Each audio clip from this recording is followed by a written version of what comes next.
السلام علیکم ورحمۃ اللہ وبرکاتہ۔ حضرات ناظرین، آج عید الاضحیٰ کا دن ہے۔ الحمدللہ بڑی خوشیوں کے ساتھ میں آج ہم اور آپ سب مل کر اس دن کو منا رہے ہیں۔ میں اس موقع پر دل کے گہرائی سے آپ سبھی حضرات کو اور اپنے دوست و احباب کو، رشتہ داروں کو، خیش و اقارب کو اور دوسرے ملکوں میں بسنے والے ہمارے تمام احباب کو دل کی گہرائی سے عید کی مبارکبادی پیش کرتا ہوں۔ حضرات گرامی، عید الاضحیٰ حقیقت میں حضرت ابراہیم علیہ السلام کی سنت اور میرے اور آپ کے آقا سرور کونین شفیع المذنبین رحمۃ للعالمین صلی اللہ علیہ وسلم کی سنت کو دہرانے کا نام ہے۔ اسی موقع پر مسند احمد ایک حدیث کی کتاب ہے، اس کے اندر حضرت ابو ہریرہ رضی اللہ تعالیٰ عنہ کی یہ روایت آئی ہے کہ اللہ کے رسول صلی اللہ علیہ وسلم نے ارشاد فرمایا،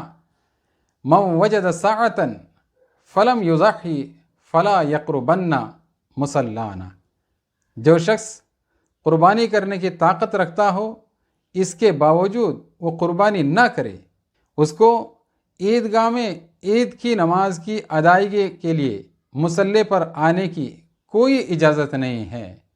کس منہ کو لے کر وہ عیدگاہ میں عید کی نماز کو ادا کرنے کے لیے آتا ہے؟ کتنی سخت وعید ہے۔ دعا کریں کہ اللہ تبارک و تعالی ہمیں اور آپ کو اس سنت کو بڑی محبت اور پیار کے ساتھ میں ادا کرنا اللہ تعالیٰ اپنے فضل و کرم سے آسان فرمائے، آمین۔ حضرات سامعین،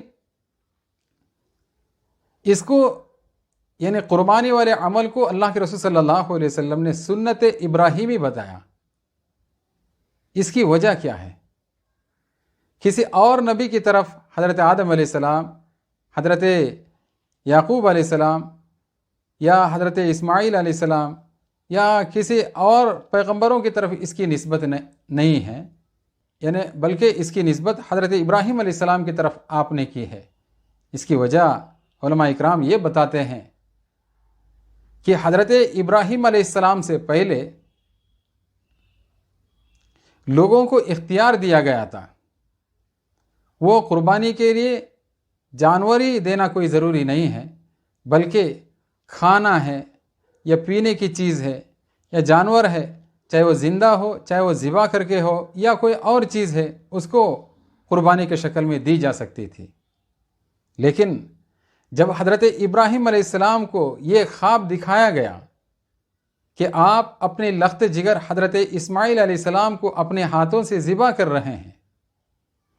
جب آپ ذبح کرنے کے لیے تیار ہوئے تو اللہ تبارک و تعالیٰ نے حضرت ابراہیم علیہ السلام کے ہاتھ کو روک لیا، اور اس کے بدلے میں اللہ تبارک و تعالیٰ نے جنت سے ایک مینڈے کو بھیجا اور اس کو حکم دیا کہ اس کو ذبح کرو اور اس کی قربانی دو۔ حضرت ابراہیم علیہ السلام کا یہ عمل اللہ کو اتنا پسند آیا، اتنا پسند آ گیا، قیامت تک کے لیے اس عمل کو باقی رکھا اور یہ بھی طے کیا کہ مخصوص جانور ہے،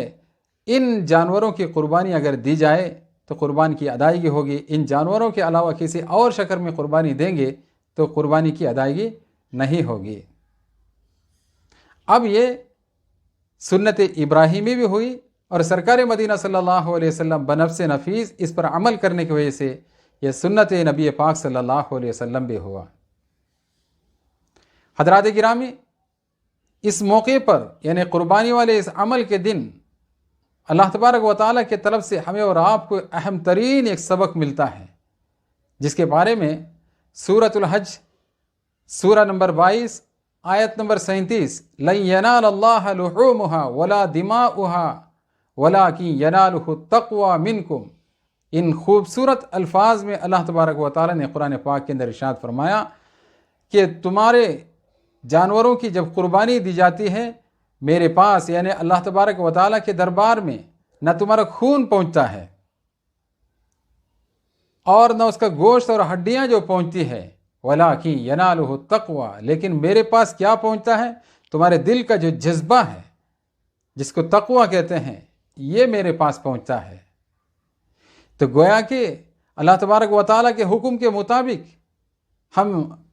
قربانی کے لیے خریدی ہوئے جانور کے گلے کے اوپر چھری کو پھیر کر یہ ثابت کرتے ہیں کہ اللہ آپ کے اس حکم سے ہمیں بڑی محبت ہے، بڑے دلی جذبے کے ساتھ میں اس عمل کو ہم انجام دے رہے ہیں، اے اللہ ہمارے اس عمل کو قبول فرما۔ حضرات گرامی، اللہ کے رسول صلی اللہ علیہ وسلم نے اس موقع پر ہمیں اور آپ کو یہ بھی یاد دلایا ہے، جس طریقے سے ان جذبات کے ساتھ میں قربانی کے جانور کے گلے کے اوپر چھری کو پھیر کر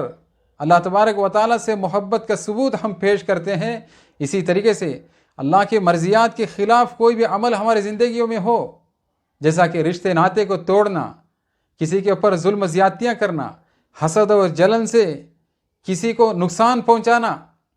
اور کسی کے ساتھ میں ناانصافی کرنا، اس طرح کی جتنی بھی جو خرابیاں ہیں، ان تمام خرابیوں کے اوپر تم چھری کو پھیر دو،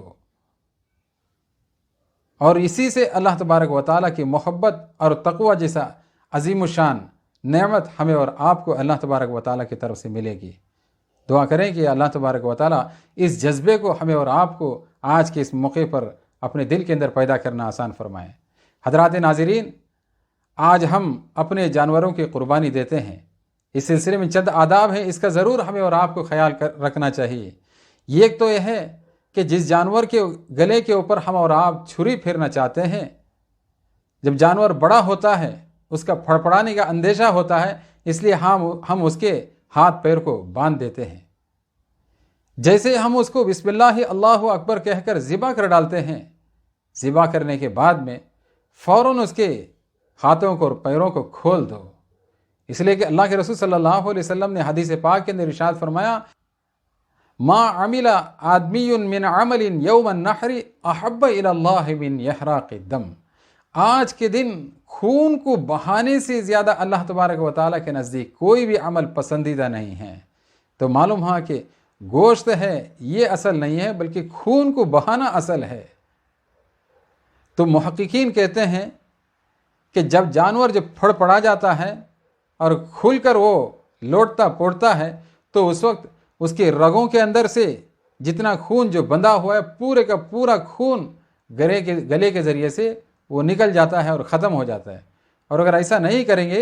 تو اس کے ہاتھ پیر کو ایسے باندھ کر رکھیں گے، ایسی صورت میں رگوں کے اندر کچھ خون کا جمنے کے بعد میں گوشت کے اندر بدبو آنے کا یا تو اس کے اندر بیماری پیدا ہونے کا اندیشہ ہے۔ تو قربان جائیے کہ سرکار مدینہ صلی اللہ علیہ وسلم نے 1400 سال پہلے کیسی حکمت کو ہمارے لیے اور آپ کے لیے تعلیم کی ہے۔ آداب میں سے ایک ادب یہ بھی ہے کہ جس جانور کو ہم ذبح کرتے ہیں اس کے ساتھ ساتھ کوئی اور جانور بھی ہمیں ذبح کرنا ہو یا کوئی اور جانور وہاں پر بندھے ہوئے ہوں، تو ہرگز اس جانور کو ذبح کرنے والے جانور کو اس کے سامنے مت لاؤ، ذبح کر کے اس کے سامنے مت ڈالو، یہاں تک کہ اس کا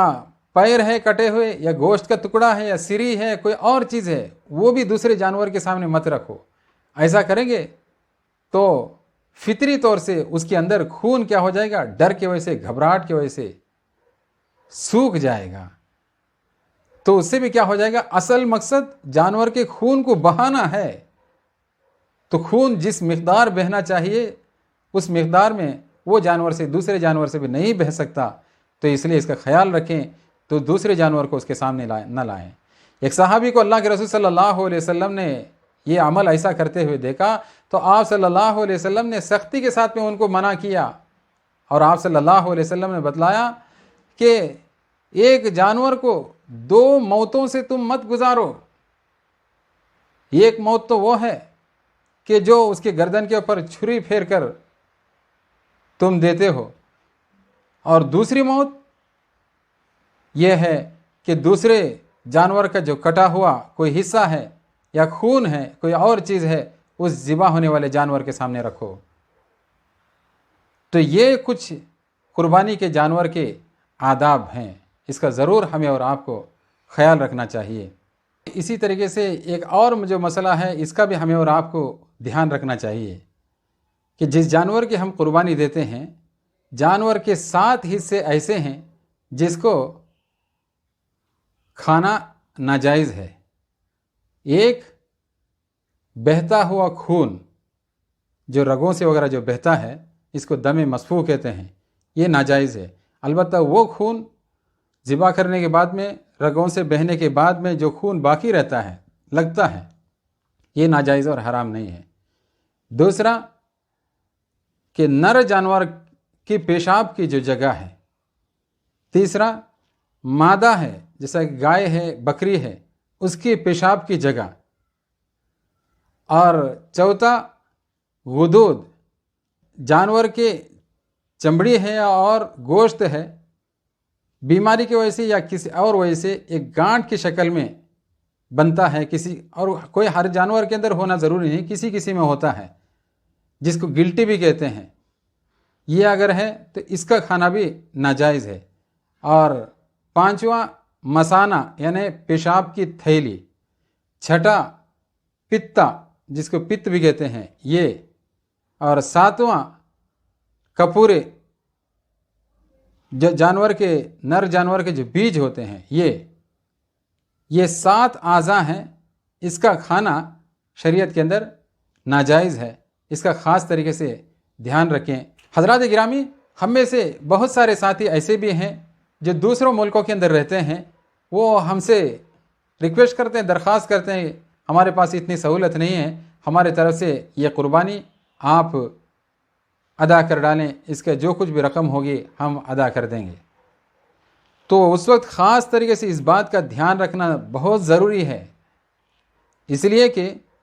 قربانی والے دن صرف 3 ہیں، عید والے دن، عید کے دوسرے دن اور عید کے تیسرے دن مغرب کی اذان سے پہلے۔ تو لہٰذا دوسرے ملک والے اکثر و بیشتر ایسا ہوتا ہے، چاہے سعودی میں ہو، دبئی میں ہو، قطر میں ہو، کسی اور ملک میں ہو، ہمارے اور ان کے عید میں ایک دن کا جو فرق ہوتا ہے، جب ہم یہاں پر قربانی دیں گے ان کی قربانی کا ایک دن گزرا ہوا ہوتا ہے، ہمارے 3 دن ہیں، ان کے صرف 2 دن باقی ہیں۔ اس اعتبار سے اگر ان کی قربانی ہم کو وہ شخص وکیل بنائے ہیں ان کی طرف سے قربانی دینے کا، اگر ہم نے یہاں کے حساب سے، انڈیا کے حساب سے تیسرے دن اگر کیا تو ان کی ادائیگی نہیں ہوگی، اس لیے کہ ہمارے لیے تیسرا دن ہے اور ان کے لیے وہ چوتھا دن ہوگا۔ تو اس لیے جس ملک کے اندر وکیل بناتے ہیں تو پہلے دن کریں یا دوسرے دن، تو ان کی بھی عید ہونی چاہیے اور ہماری بھی عید ہونی چاہیے۔ اور قربانی کے دن صرف جو ہے 3 دن ہوتے ہیں، 3 دن کے بعد میں ذبح کریں گے وہ قربانی نہیں ہوگی۔ تو لہٰذا اس مسئلے کا ہمیں اور آپ کو خاص طریقے سے دھیان رکھنے کی ضرورت ہے۔ دعا کریں کہ اللہ تبارک و تعالی ان مسائل کی رعایت رکھتے ہوئے ہمیں اپنی قربانی ادا کرنے کی توفیق عنایت فرمائے، اور قربانی کا گوشت جہاں جہاں بھی ایک حصہ اپنے میں، ایک حصہ غریبوں میں، ایک حصہ رشتہ داروں میں، اس شکل میں اس کو بانٹ کر اللہ کے رسول صلی اللہ علیہ وسلم کی سنت کو ادا کرنا ہم سب کو آسان فرمائے۔ اور خاص طریقے سے قربانی کا جو اہم ترین سبق ہے، اس سبق کو دہرانا اور بار بار اپنے دل کے اندر اس احساس کو پیدا کرنا آج کے اس دن میں اللہ تبارک و تعالی مجھے اور آپ کو آسان فرمائے۔ آمین یا رب العالمین، وآخر دعوانا ان الحمد للہ رب العالمین۔